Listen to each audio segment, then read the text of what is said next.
Success जान के YouTube channel में आपका स्वागत है। आज की इस वीडियो में आपके सामने हिंदी का एक महत्वपूर्ण टॉपिक लेकर आया हूँ जिसका नाम है अव्यय। ये टॉपिक इतना महत्वपूर्ण है, अगर आपके सिलेबस में या फिर आपके एग्जाम में हिंदी सब्जेक्ट है तो दोस्तों एक नंबर यहाँ से जरूर पूछ लिए जाते हैं और अच्छे से न पढ़ने के कारण छात्र इसे गलत कराते हैं। तो सबसे पहले आप अव्यय की परिभाषा देख लीजिए, फिर आप खुद ही समझ जाएंगे कि अव्यय कहते किसे हैं। अव्यय की परिभाषा यहाँ पर मैं लिख दे रहा हूँ। ऐसे शब्द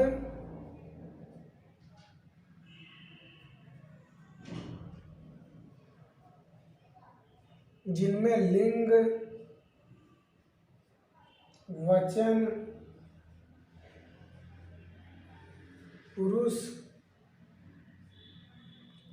कारक आदि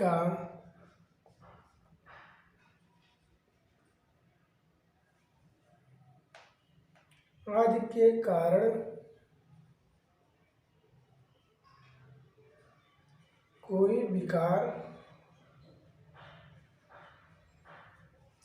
विकार नहीं आता। ऐसे शब्द जिनमें लिंग, वचन, पुरुष, कारक आदि के कारण कोई विकार नहीं आता वे आपके अव्यय शब्द कहलाते हैं। अव्यय को हम अविकारी शब्द के नाम से भी जानते हैं। मतलब दोस्तों विकार का मतलब होता है कोई परिवर्तन न हो या कोई प्रभाव न पड़े। जिन शब्दों पर लिंग, वचन, पुरुष, कारक आदि का कोई प्रभाव नहीं पड़ता वे आपके अव्यय कहलाते हैं या फिर अविकारी शब्द कहलाते हैं। जैसे आप देखिए एग्जाम्पल, इधर, किंतु, क्यों, जब इत्यादि। ऐसे जितने भी शब्द होंगे जिनके ऊपर लिंग, वचन, पुरुष, कारक आदि का कोई प्रभाव नहीं पड़ेगा, कोई असर नहीं पड़ेगा, तो वे आपके अव्यय शब्द कहलाएंगे। अव्यय आप अच्छे से समझ गए होंगे। अब मैं आपको बताऊंगा अव्यय के प्रकार। अव्यय कितने प्रकार के होते हैं। यहाँ पर अव्यय के प्रकार,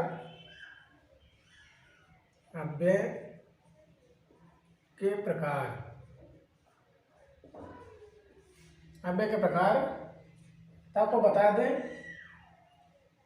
अव्यय के 4 भेद बताए गए हैं। अव्यय के कितने भेद होते हैं? 4 भेद बताए गए हैं।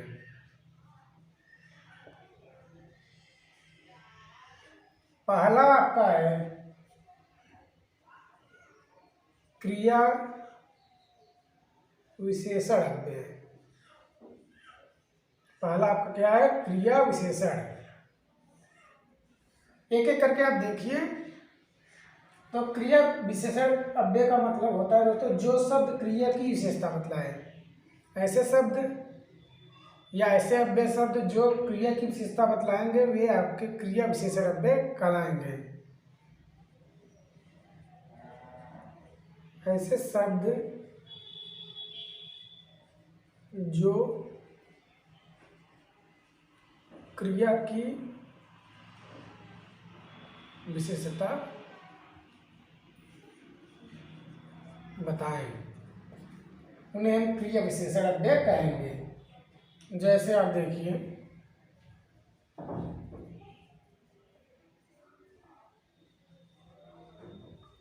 इधर,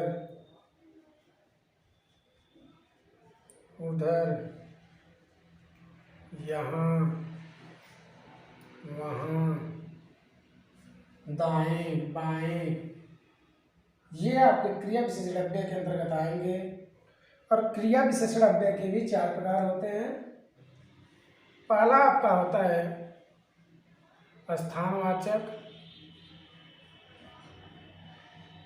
दूसरा आपका है कालवाचक, तीसरा आपका है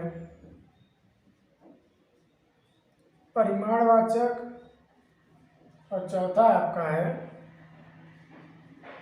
रीतिवाचक, स्थानवाचक, कालवाचक, परिमाणवाचक और रीतिवाचक, ये 4 प्रकार के क्रिया विशेषण अव्यय होते हैं। स्थानवाचक में आपका आएगा जैसे यहाँ, वहाँ, इधर, उधर, दाएं, बाएं, ये आपके आ जाएंगे स्थानवाचक के अंतर्गत। कालवाचक में आपका समय आएगा आज, कल, अभी, तुरंत, रात भर, दिन भर, कई बार, प्रतिदिन, ऐसे प्रकार के जो शब्द होंगे वे आपके कालवाचक क्रिया विशेषण होंगे।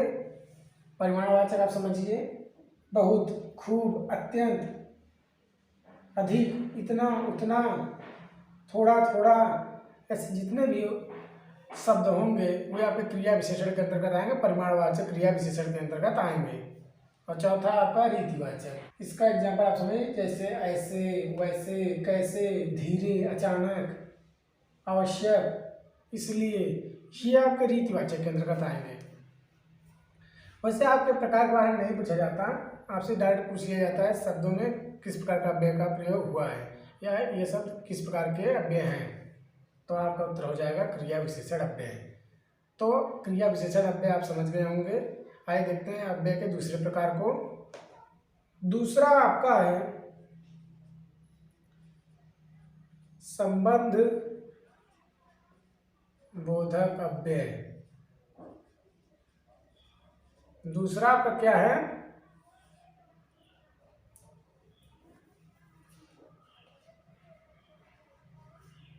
संबंध बोधक अव्यय। परिभाषा समझिए, जो अव्यय किसी संज्ञा के बाद आकर उस संज्ञा का संबंध वाक्य के दूसरे शब्द से दिखाते हैं उन्हें संबंध बोधक अव्यय कहते हैं। परिभाषा लिख दे रहा हूं। जो अव्यय किसी संज्ञा या सर्वनाम रख लीजिए आप, सर्वनाम के बाद आकर उस संज्ञा या सर्वनाम का संबंध वाक्य के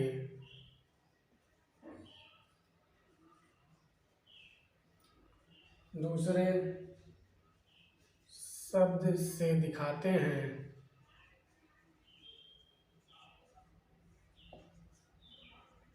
वे आपके संबंध बोधक अव्यय कहलाएंगे।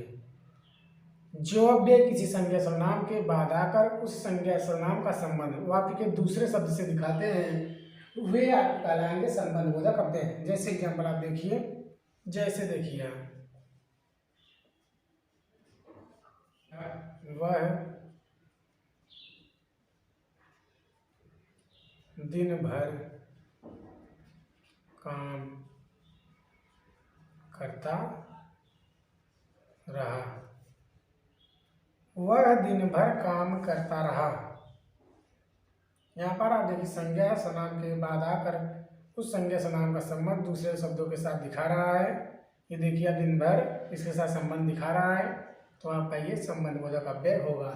इसी तरह दूसरा एग्जाम्पल आपका है मैं विद्यालय तक गया था। मैं विद्यालय तक गया था, तो यहाँ पर देखिए आपका संबंध बोधक अव्यय होगा। तो संबंध बोधक अव्यय आप समझ गए होंगे। वैसे तो संबंध बोधक अव्यय के भी प्रकार होते हैं, 14 प्रकार के होते हैं, लेकिन कोई मतलब नहीं है, मैं नाम बता दे रहा हूँ, आप लिखना चाहे तो लिख सकते हैं।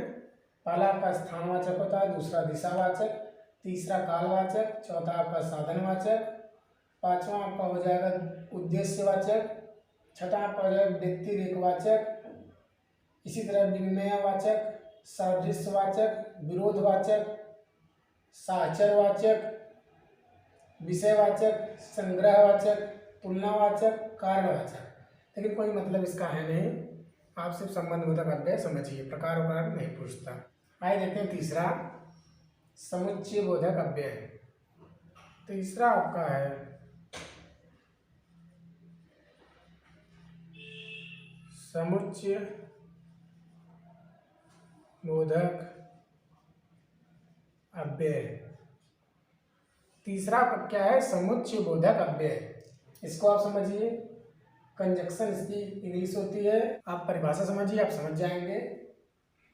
दो वाक्यों को परस्पर जोड़ने वाले शब्द समुच्चय बोधक अव्यय कहलाएंगे। परिभाषा आप लिख लीजिए यहाँ पर। दो वाक्यों को परस्पर जोड़ने वाले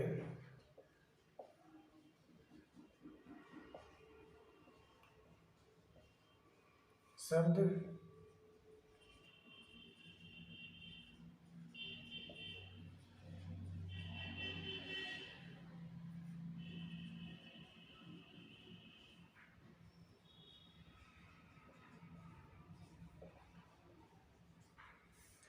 दो वाक्यों को परस्पर जोड़ने वाले शब्द जो होंगे वे आपके समुच्चय बोधक अव्यय कहलाएंगे। जैसे आप देखिए एग्जाम्पल, उदाहरण आप देखिए, आप समझ जाएंगे।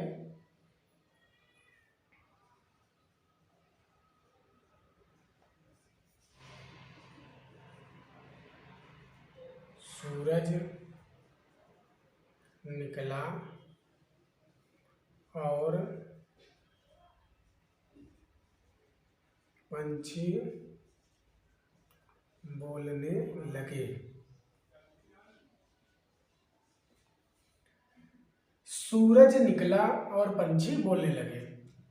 यहाँ पर आप देखिए, सूरज जब निकला तब पंछी बोलने लगे। तो यहाँ पर देखिए और जो शब्द है ये दोनों वाक्य को आपस में जोड़ रहा है, जोड़ने का काम कर रहा है, इसीलिए आपका समुच्चय बोधक अव्यय होगा। समुच्चय का अर्थ ही होता है जोड़ना, कंजक्शन करना। यहाँ पर सूरज निकला, पंछी बोलने लगे और पंछी बोलने लगे। तो और शब्द जो है ये जोड़ने का काम कर रहा है, इसीलिए यहाँ पर आपका समुच्चय बोधक अव्यय होगा। समुच्चय बोधक अव्यय के भी प्रकार होते हैं दो, होता है समानाधिकरण और एक होता है व्यधिकरण।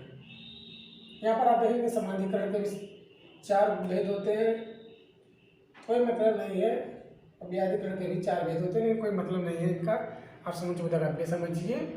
अगर आपको डिटेल में पढ़ना है तो आप कमेंट बॉक्स में कमेंट कीजिएगा। अगली वीडियो में हम इसके भेद के बारे में भी बता देंगे। चौथा देखते हैं, अंतिम आपका चौथा और अंतिम आपका है विस्मयादि बोधक अव्यय। देख लीजिए,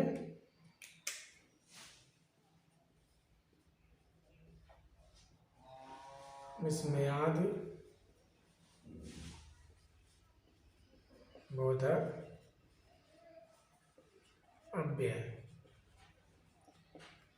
परिभाषा से आप समझ जाएंगे। देखिए परिभाषा, जिन अव्यय से हर्ष, शोक, घृणा आदि भाव उत्पन्न हो तथा जिनका संबंध वाक्य के किसी पद से नहीं हो वे आपके कहलाएंगे विस्मयादि बोधक अव्यय।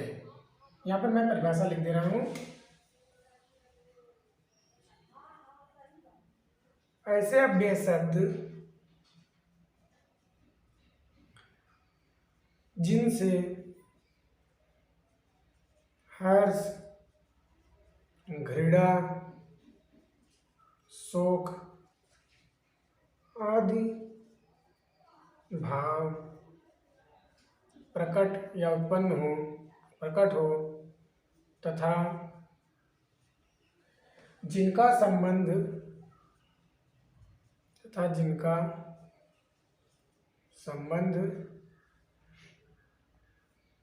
वाक्य के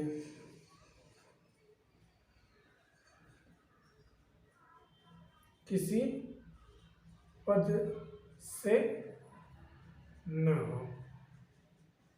ऐसे अव्यय शब्द जिनसे हर्ष, शोक, घृणा आदि भाव प्रकट हो तथा जिनका संबंध वाक्य के किसी पद से न हो वे आपके विस्मयादि बोधक अव्यय के अंतर्गत आएंगे। जैसे उदाहरण आप देखिए, वाह कितना सुंदर पुष्प है।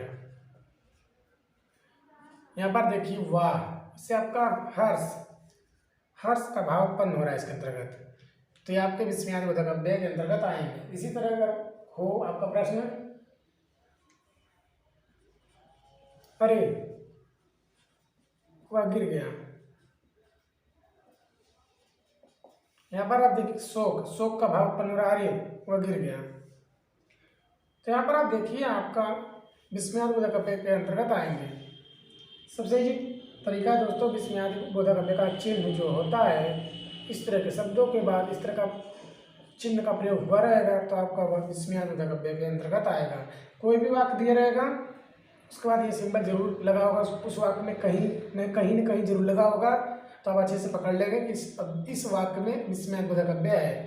तो आशा करते हैं अव्यय आपको अच्छे से आ गया होगा। कोई कंफ्यूजन हो तो कमेंट बॉक्स में हमें जरूर बताएं। वीडियो अगर पसंद आया तो वीडियो को लाइक करें, चैनल को सब्सक्राइब कर दें। धन्यवाद।